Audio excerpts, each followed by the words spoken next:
Salicylic acid जो कि एक बीटा हाइड्रोक्सी एसिड है, तो स्किन के प्रोडक्ट में एक्ने प्रोन स्किन के लिए एक बेस्ट इंग्रेडिएंट माना जाता है। अगर आपकी स्किन ऑयली है, black heads, white heads, active acne, open pores जैसी प्रॉब्लम है, तो उसके लिए बेस्ट इफेक्टिव टॉपिकल इंग्रेडिएंट माना जाता है।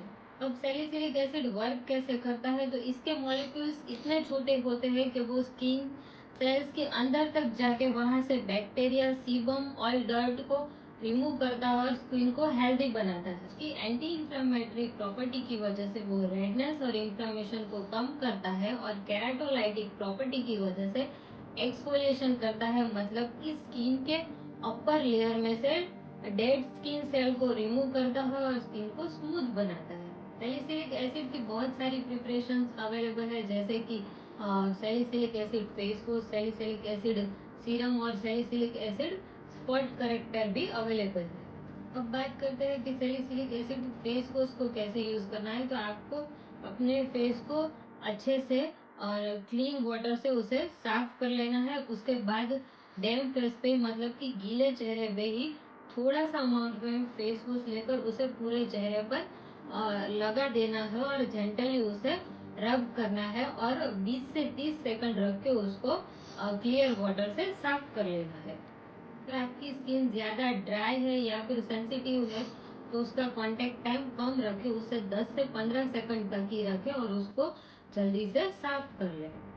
अब बात करते हैं कि सैलिसिलिक एसिड सीरम को कैसे यूज करना है। तो जिनकी स्किन ज्यादा ड्राई है या फिर सेंसिटिव है या फिर डैमेज्ड है, तो वो लोग इसके इस्तेमाल को अवॉइड ही करें। जिनकी स्किन ज्यादा ऑयली है या फिर एक्टिव एक्ने है, ओपन पोर्स है, वो लोग इसका इस्तेमाल कर सकते हैं।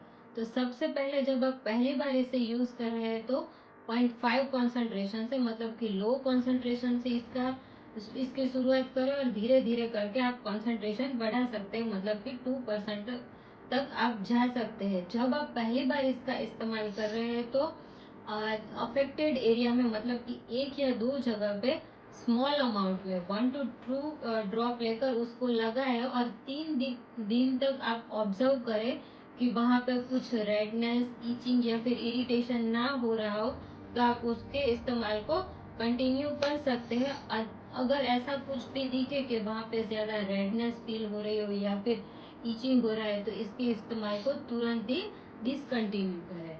सैलिसिलिक एसिड सीरम को आपको ड्राई फेस पे इस्तेमाल करना है। जब आप पहली बार इस्तेमाल कर रहे हैं, तो उसे वीक में 1 या 2 बार ही इस्तेमाल करें। जब टॉलरेंस डेवलप होने लगे, तो धीरे धीरे करके आप उसे रेगुलर यूज कर सकते हैं।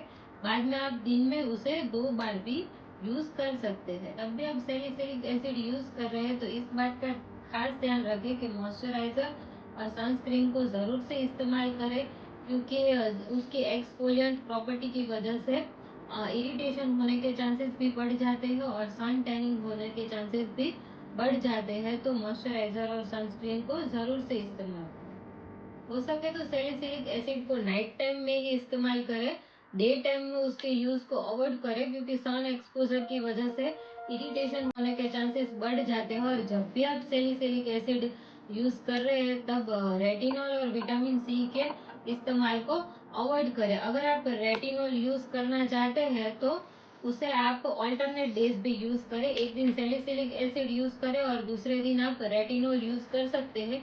और अगर विटामिन सी सीरम को आपको सैलिसिलिक एसिड के साथ यूज करना है, तो उसे आप सैलिसिलिक एसिड सीरम के साथ यूज नहीं कर सकते। लेकिन अगर आप salicylic acid face wash use कर रहे हैं, तो उसके साथ आप विटामिन सी सीरम को यूज कर सकते हैं।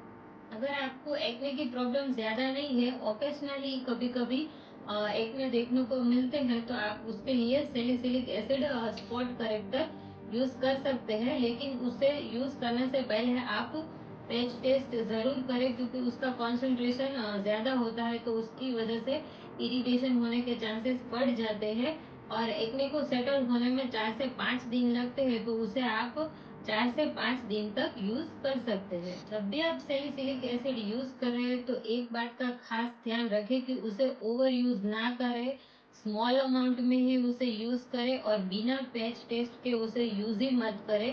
और अगर आपकी स्किन ड्राई, डैमेज और सेंसिटिव है, तो इसके इस्तेमाल को अवॉइड ही करें। कभी कभी ज़्यादा अमाउंट में सैलिसिलिक एसिड यूज़ करने की वजह से ड्राइनेस, इचिंग या फिर पीलिंग या फिर स्किन इरिटेशन होने के चांसेस बढ़ जाते हैं। तो इस सारी बातों का ध्यान रखें, उसके बाद ही सैलिसिलिक एसिड को यूज़ करें। आज के लिए सिर्फ इतना ही, मिलते हैं नेक्स्ट वीडियो में। Thank you.